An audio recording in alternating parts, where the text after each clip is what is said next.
Bonjour et bienvenue sur Madjil. Aujourd'hui, on va parler donc du milieu, comment on calcule dans le milieu d'un segment de droite. D'accord? Si vous avez les problèmes pour le calcul du milieu d'un segment de droite, restez jusqu'à la fin de la vidéo parce que dans cette vidéo, nous allons montrer de la manière la plus simple possible comment on calcule dans le milieu d'un segment de droite. Ok, sans toutefois tarder, on commence donc directement par l'exercice. Exercice 2, milieu d'un segment. Dans un repère, on donne les points C de coordonnées 1 et 2 et D de coordonnées 7 et 6. À la première question, on demande de calculer les coordonnées du vecteur CD. Donc, on demande de calculer les coordonnées du vecteur CD.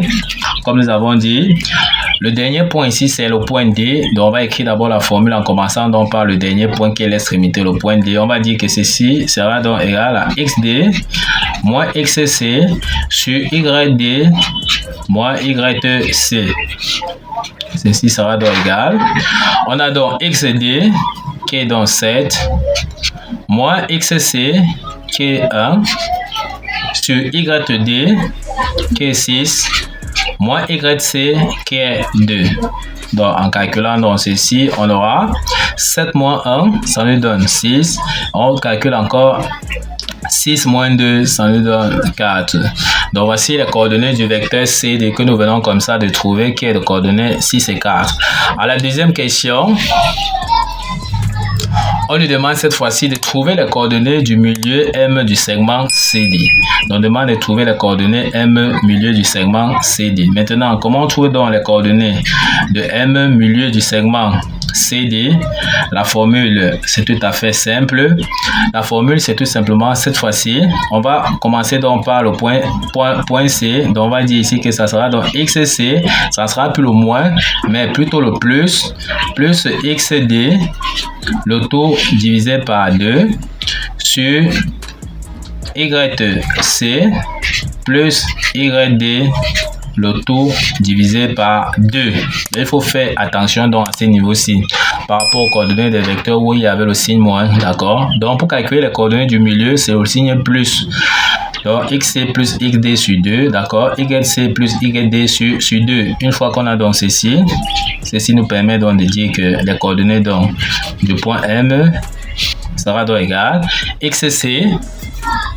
On a vu que XC c'est 1 plus XD qui est 7, le tout divisé donc par 2. YC, on a donc YC qui est donc 2 plus YD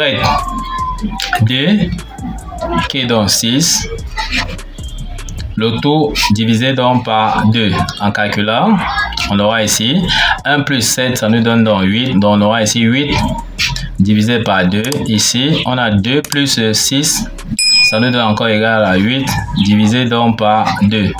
En calculant encore, on voit bien que ça va se simplifier. 8 divisé par 2, ça fait 4. Donc ici, on peut donc dire que les coordonnées donc du milieu de notre segment qu'on cherche CD ici sera donc 4 ici et 4 là, tout simplement. Donc voici les coordonnées du milieu donc de notre segment CD que nous avons comme ça calculé, qui est de composant 4, 4. Comme on a dit, on pouvait écrire aussi de manière horizontale dans les coordonnées. Donc on pouvait écrire ici 4 comme ceci, 4 là. Donc on a deux façons d'écrire les coordonnées d'un vecteur, soit en ligne ou bien en colonne, d'accord? Ok, nous sommes donc arrivés au terme de cette vidéo. Ne manquez pas de vous abonner à la chaîne, de liker la vidéo, de partager la vidéo aux proches et amis et d'activer donc la cloche de notification pour ne pas manquer nos prochaines vidéos. Sur ce, à bientôt.